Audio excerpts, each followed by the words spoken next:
gonna put my foot on the floor and I'm not lifting till I see God or a checkered flag.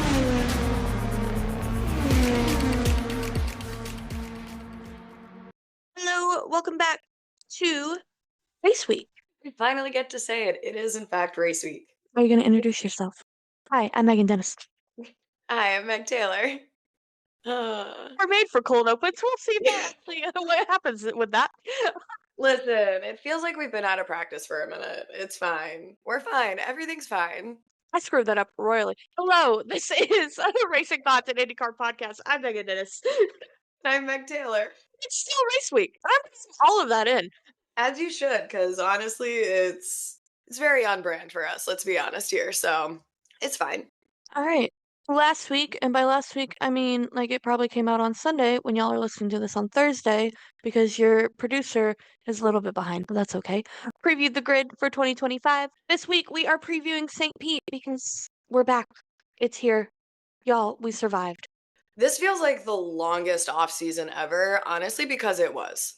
This was brutally long, and I am so excited that we are fully back. And before we get into the actual preview, though, we have got a handful of news that we're going to run through. You want to start?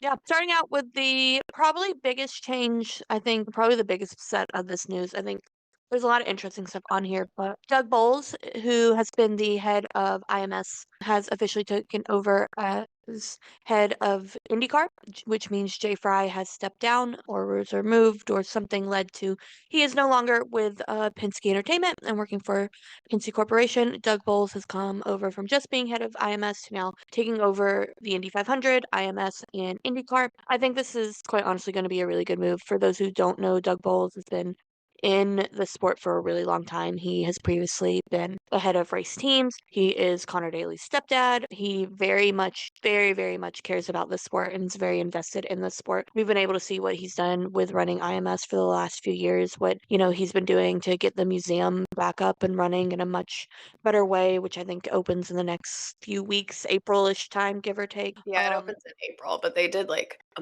millions of dollars with renovations and getting that like up and started into something entirely different than what it was. But I think Doug being the head of everything is going to be really good. A lot of the drivers like him, teams like him, fans like him. So I think we're just getting someone who knows how to market well. And I think what we've seen from Indy on Fox, and I think we're going to touch on that as well, but that is what we need right now because Jay Fry, yes, was really good on the mechanical side, was really good with talking with the drivers and that side of things, but we never really heard from Jay. I think we're going to start hearing from Doug a lot more on actually what is the future of IndyCar. What is this going to be for the fans? What's this going to be for the teams? What's this going to be for the sport in total? So all in all, good news. Yeah, big fan of the change, and we're really looking forward to seeing what he does with it, and we'll keep tabs on him and see what he does over the course of the season. So we'll go from there. Next talking point that we've got lined up is the 2025 grid is officially all set.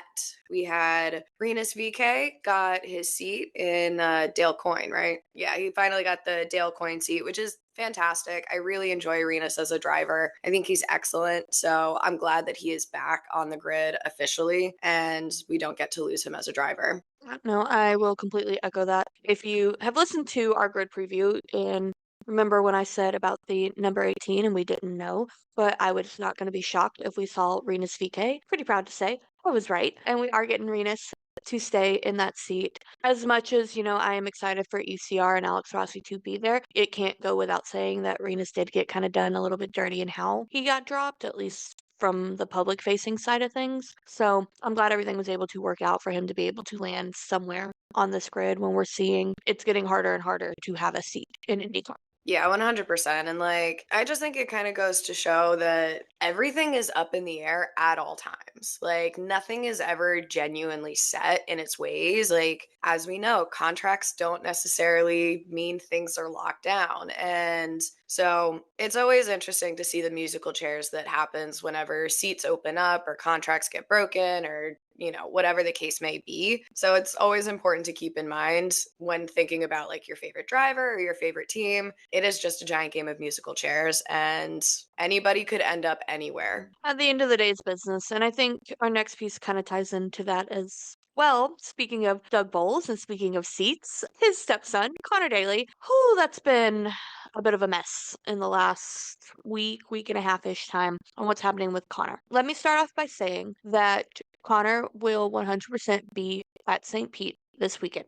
We are not going to worry about having someone come in. The 27 drivers that we are expecting will be the 27 drivers to line up in whatever order they end up qualifying come Sunday, March 7th. But with that, Conor, if you know anything about Conor in the last couple of years, as far as seat goes, one of his big sponsors, whether it has been with IndyCar, with the 500 and Dry Running Bolt, whether it was his brief run in the NASCAR Truck Series, he was sponsored by a tech company space. I don't really know the ins and outs of their business model other than it is a bit of like Bitcoin kind of realm of things, but with a brand called Polkadot. I don't know. Again, I'm not going to try to touch on their business model. I don't know. That's not my business. If you want to go learn more about Polkadot, feel free to go do it on your own time. But with this, it's essentially like anyone who owns a bit of these coins technically is an investor in the brand, and they have the right to be able to vote on whether or not proposals go forward. Connors and his team have put together a $3.5 million deal, and Conor himself talks about this in a lot more depth on his episode of Speed Street last week. So if you want to hear Conor explain it himself in probably more detail than we will, go check out Conor's podcast. But the short kind of it all is that he had to get 50% for his 3.5 million deal to be able to pass, like a 50% majority of shareholders.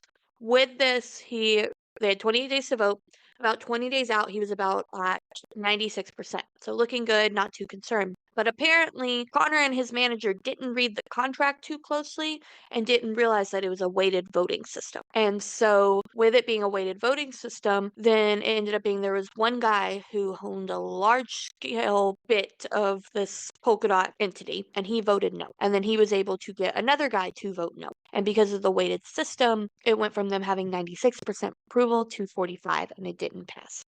So that is $3.5 million that was supposed to go towards 8 races, including a special pink livery, including a special pink suit that he was supposed to wear. And like you can find it on Twitter. Like it's definitely out there if you're interested about like of these shareholder meetings is open to the public, and you can say like Conor himself actually says like this will probably mean that I lose my seat. People, of course, heard that and said, oh God, Conor's, and really ran with it. Listening to Conor this week and then hearing what the team principal for JHR, apologies to you, sir, I don't remember your name, but JHR's team principal saying, Conor has a contract. Conor has a contract that was not dependent on this $3.5 million of Polkadot money. But I kind of took reading between the lines of what Conor himself said was that, yes, it's his seat. Yes, he has a full year contract with JHR, but it also now does kind of have the say that there is $3.5 million that was included in his budget that somehow now needs to get accounted for in some shape, form, or fashion. So I kind of take this to mean of while Conor's here until he's not,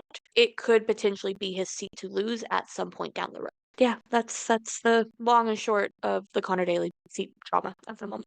Yeah, I think it really ties back to what we were saying before about, the grid and everything is just like nothing is ever truly set in stone. Like, yes, we have the contract. Yes, we have, confirmation from the team principal, but like this is really going to be something that we have to keep an eye on over the course of, however many races that he's going to be here for. But the long and short of it is like we just get to enjoy Conor racing for as long as we can. And that's really what the most important part is, at least for me. I don't really pay super close attention to all of like the sponsorship stuff, at least on my end, just here for the vibes. But we do love Conor and am very excited to see him race for however long we get to see him race for. All right, moving on. Our next point, very big deal that, we had going on with IndyCar on Fox and all the commercials that we had seen, and big talking point online and everything was, are we going to see like those IndyCar on Fox commercials during the Super Bowl? And lo and behold, we did. We actually saw it a handful of times. We saw all three. We saw Joseph, we saw Alex Boules, and we also saw Patos. And, it was honestly super exciting because I was at a Super Bowl party with like all of my friends. None of them really care about motorsport the way that I do or like at all, but they all know that I'm like a big fan, especially with IndyCar. And then all of a sudden we see all of these commercials and all of my friends were like, "Oh my God, this is your racing series. These are your drivers." And I'm like, "Yes, I know. How exciting." And they're like, "Oh my God, this is so cool. Like, this looks like an awesome series." And, I even had my family group chat. My dad had texted me being like, "Oh, these are your drivers." I'm like, "Indeed they are." So it's like, it just kind of goes to show how fantastic marketing is when it gets taken seriously. And it really goes back to a lot of what we talked about last year about how we want the sport to grow, but it requires a level of dedication that previously we did not see. The fact that we have 3 dedicated commercials to 3 of the biggest drivers in the series, and they are being aired regularly, is fantastic. And it has generated a lot more buzz. And like I've seen on Twitter and I've seen on Instagram and stuff, people are much more intrigued and interested in IndyCar now. And especially like after seeing the Daytona 500 commercials as well, and like all of the NASCAR commercials, it just puts it into a different perspective than we have ever seen in terms of marketing for IndyCar. And it's really fantastic. I know me and Megan have talked about it a lot, like personally when we're texting, and we're just like, IndyCar on Fox. I love you, IndyCar on Fox. You're my favorite. This is so great. And so we just love to see how mainstream that this advertising is getting now. No, 100%. And I think it's when, we were expecting the Pato commercial in the Super Bowl. I am a little annoyed they dropped it online a day early. I wish they had waited and built it up a little bit more, but that's just me personally. But it doesn't change the fact that, like, we had not just one, but we had 3 40-second TV spots on the Super Bowl. Like, that's huge. And then with Daytona, or I guess 2 weekends ago at the time that y'all will be listening to this, it was really nice to see them continuing to promote, not just using those commercials, which they did run, that Fox ran, but they also like kept having little kind of like pop-up graphics. And like when they were talking about Helio Castroneves, who was there racing in the Wendy's car at the 500, they were talking about the Indy 500. And then let's also remind you that Sneak Pete is coming up in 2 weeks. Like that was really nice to see kind of like, hey, Fox has bought into this. Fox is realizing that like the market is there for this to really be something that we have not had, I think, in a very, very long time. And that's not to say that this has never happened in IndyCar history. We know for a fact this has happened in IndyCar history before. So it's nice to see that like there's a push to say, no, we can get back here and then we can make it bigger and better. Yeah, 100%. And I really do think it says a lot about like how Fox is treating it. Of it's not just during these like big moments like the Super Bowl and like Daytona. I've seen that commercial randomly throughout, just like watching TV over the past couple of weeks. And like I've seen one of them at least every time I turn my TV on. And I'm like, that as a fan is very like comforting, knowing that Fox is trying to push. And like I forget who said it, but it's like Fox is entirely pushing this, not just IndyCar. Like it's coming from Fox. They have a separate like budget, separate marketing team that is doing this themselves, and it's generating all the correct buzz and in all of the right ways. So I really hope that that continues, and honestly I don't see why it wouldn't, considering how effective it's starting to be. Shout out IndyCar on Fox. IndyCar on Fox, we love you, IndyCar on Fox. I'm sorry for any mean things I previously said. I take it all back. Next bit of news is that Tim Cindric has stepped down as the head of Team Penske. Tim Cindric, who those who may not be familiar, has been around for a long time in the sport. He's been the head of Team Penske, not just on the IndyCar side, but he's been over everything that is Team Penske. He is also the father of Austin Cindric, who is a NASCAR driver. Just as a fun fact for anyone who may know a little bit more about NASCAR, but not that. Tim is not fully leaving, like he's not fully going into retirement or anything, but he is more going directly to be working with IndyCar and taking on just the IndyCar side of things instead of running the 5 trillion areas that Team Penske has their hands in motorsport. He's also Joseph's engineer, so I don't think that, to my knowledge, that is not changing for the this upcoming year. But I think that is interesting to, from a general motorsport standpoint, to see that like a big name is, if anything, stepping down from a role that pulled him in more strings and getting more direct with IndyCar, which Cindric is very good at what he does. So for those who like Team Penske and Joseph Newgarden, that might be good news. For those who don't, it may not. It might be really bad that he's going to have nothing but time to focus on IndyCar. We'll find out. It's going to be so much fun. I can't wait. Moving on, we had testing at Sebring recently, and I don't know much about it, to be perfectly honest. So, as always, when we are talking about testing, it is testing. If your drivers do well, don't buy into it. If your drivers did poorly, don't believe it. It is not the beginning of everything or the end of the world. It is testing. Just remember that. With that, though, so Sebring this year, they did it differently than they have in years past, where it used to be that would be like half the teams on day one, half the teams on day two. What they did this year was they did 2 sessions, because Sebring's a very small track. They did a morning and an afternoon session on one day, and then for everybody. And then if you were in the morning session on day one, you were going to be in the afternoon session on day two. With this, it is a little bit hard to make sense of where the standings are because they combined everything from all 4 sessions. So it's very much take everything with a grain of salt, because Pato was, first in day one testing, but he was in that afternoon session. So track differences, how that's changed, all that's going to play a big different role. With that, Alexander Rossi and Scott Dixon were down at the very bottom. I don't think either of those 2 drivers are drivers we are going to expect to be dead last. With that, Scott Dixon had a crash and he blew an engine. So that attests to a lot of what he had going on. Felix Rosenquist was sick on day one. Alex Rossi was sick on day one and had a lot of technical gremlins going on. I haven't listened to Off Track yet this week, but I am sure that you can get Alex Rossi's insights to testing in more detail from there, as well as be able to, again, go listen to Speed Street with Connor. Connor gives a good kind of overview and kind of gave us kind of that inside thing. One thing that I think that can be confirmed is that Kevin Simpson's windbreaker looking car is really good looking, according to Connor. Like, it's very pretty. So, that's exciting news to hear. But at the end of both days, after all 4 sessions, it was Will Power in first, Joseph Newgarden in second, Pato O'Ward in third, Marcus Armstrong in fourth, Colton Herta in fifth. So, like, you're seeing drivers that you kind of expect to be at the top.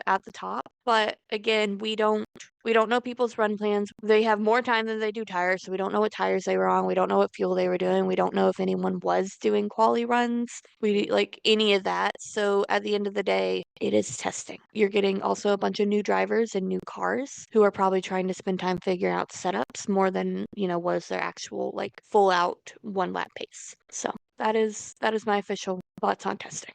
All right. Thank you. I appreciate that because I knew it was going down, but work was crazy, so I didn't really get the chance to fully dive into it. So good to know. It is important to, like you said, take everything with a grain of salt. I am someone that will see results and be like, no, here we are. Yeah, it is important to remember all of that. Moving on into other news that mostly impacts my team. So Tony Kanaan is now officially named the team principal of Arrow McLaren, which I don't know. I love Tony. I think he's great.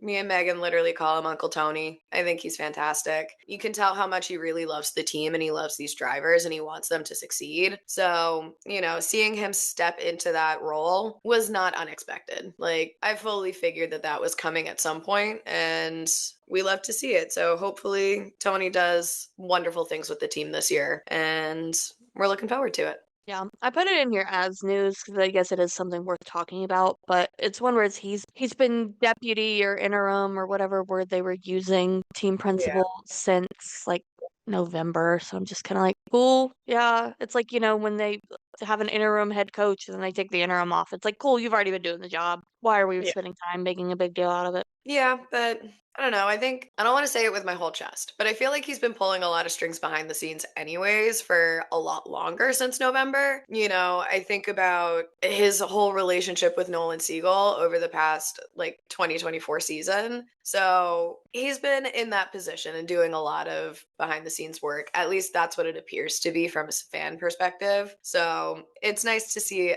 officially having that title there.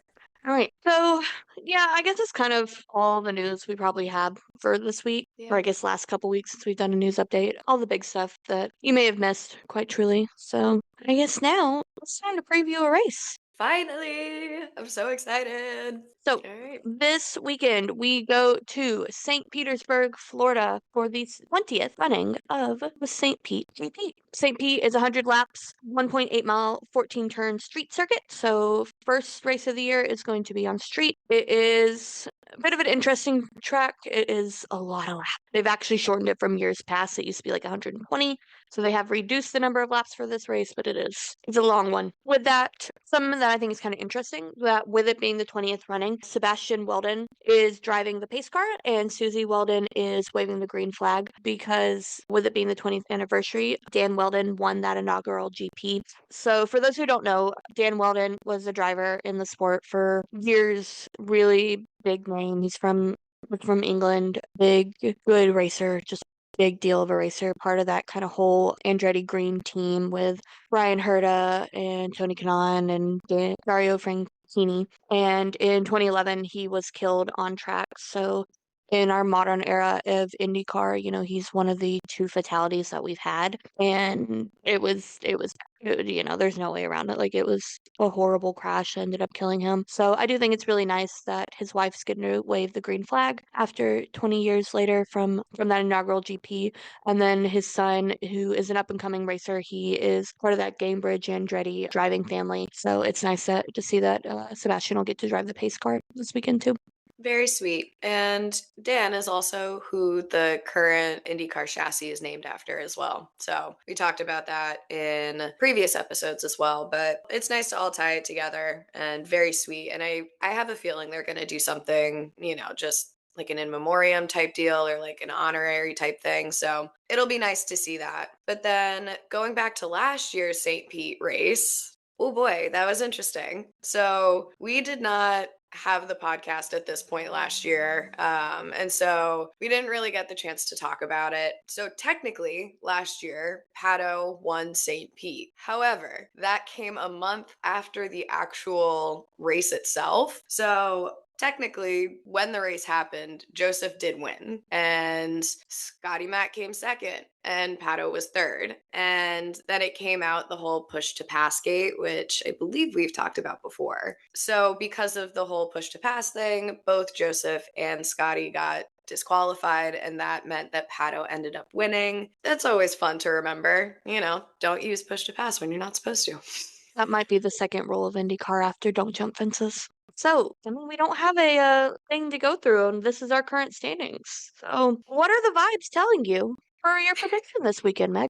Well, let's see. It is season 2 of our podcast, and I'm going to throw it back to season 1 and have my prediction just be Pato, Rossi, Kyle, all once again. That is always going to be my podium prediction. But in actuality, I always think that with Joseph specifically, I think he's going to be one to watch this weekend just because I feel like he's going to come out the gate swinging and just kind of like have something to prove because of what happened at St. Pete last year. So do I want to see Joseph Newgarden, the race car driver, do well this weekend? No, I don't. However, I am going to be keeping an eye on him because I do think that he is going to be one to watch and be kind of a big threat there. And then, you can never discredit Alex Palou. Truly, you really can't. So those are two that I know I'm going to be watching outside of my regular 3 guys that I keep track of regularly. Yeah, I was trying to think while you were talking, what am I realistically kind of thinking? I would love to see Kyle get a win in his hometown. I think that would be amazing, especially in the Chili's Mobile, because I love the Chili's Mobile. It's no pink car, but I love the Chili's Mobile. So I would love to see Kyle do well. It's so hard having really no data to go off of right now on what we think. I am going to go the opposite, maybe not the opposite, but the other side of Penske. And I am going to say Scott McLaughlin is one that I am figuring is going to be pretty high up there. And of course, willpower. I really think Team Penske, however you feel about it, I think Team Penske is going to be a threat. I think Colton Herta, as always, is going to be a threat as well because, the man loves street circuits. He's good on street circuits. You can't ever rule out a man that has raw talent like Colton Herta does. I am intrigued to see what ECR is bringing to the table. I'm not going to say that how high they're going to finish, but I'm excited to see what they're bringing to the table as someone who is very invested in what ECR and the Splenda wagon and the Java wagon are going to do. I think my surprise, one that I honestly think is going to be easily in the top 10 is going to be a JHR car, whether that's Conor or Stingray, because going off that timing page, Stingray was fourth after day one in the morning session. So like that JHR car has some pace. So I'm not going to write off Stingray Rob. And he's going to be my one to watch this weekend. I don't know what we're going to watch him do, but he is the one that we're going to watch. All right, that's pretty fair. Yeah, you never really know at this point of the season because, like, at least when we have F1 season starting, we've seen we see testing, we see all of that. We don't see that here, and we really don't have a single clue what's going to go on, which kind of makes it fun and exciting. And I can't wait to see what actually happens. Timings for this weekend for those curious. Remember, we are on a new channel, so, cancel those Peacock subscriptions, figure out how you're getting access to Fox and the Fox networks. Friday, February 28th, 3 p.m. Eastern Time. Practice 1 will be on FS1. Practice 2 will kick off on Saturday morning at 10:15 a.m. on FS2. Quali will begin at 2:30 p.m. Eastern Time on FS1 on Saturday. Then we will have our warm-up at 9 a.m. on FS2 on Sunday morning. And our race will kick off on Fox, officially kicking off the Fox era of IndyCar with Will Buxton, James Hinchcliffe, and Townsend Bell in the booth. Can't remember if we talked about that. Our booth is set. I don't think we did. I don't think we did. Gasp. Well, yeah, the race will be at 12 p.m. on Sunday.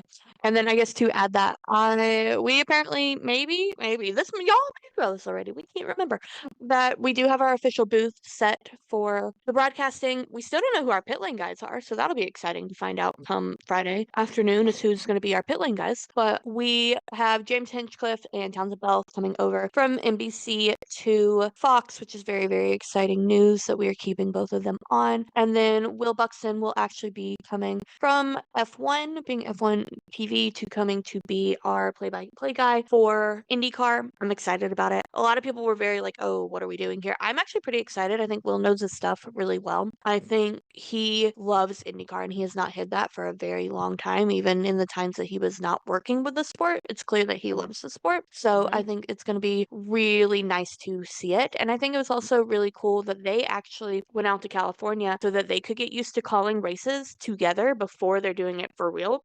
They had to actually practice calling races the same way like the drivers got 2 days of testing. Well, our commentators got 2 days of testing to be able to do it as well. So I think all in all, that's really good and really nice to see. But yeah, I think that's St. Pete preview. Yeah, and next time you hear from us, we'll be discussing what actually happened at St. Pete, and that's exciting. Next week, our socials person guest is coming on as well. We are going to have our first ever guest, which is also exciting. Haven't had that before. Look at us.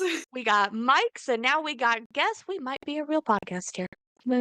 That probably about does it. As always, follow us on our socials, Instagram, TikTok, Racing Thoughts Podcast. Twitter is Racing One Thoughts. We're gonna start using that more. That one's been a little bit to the wayside, but we're gonna get going. The season's here. It's race week. We're getting cars on track. All right, we'll talk to you soon. Bye.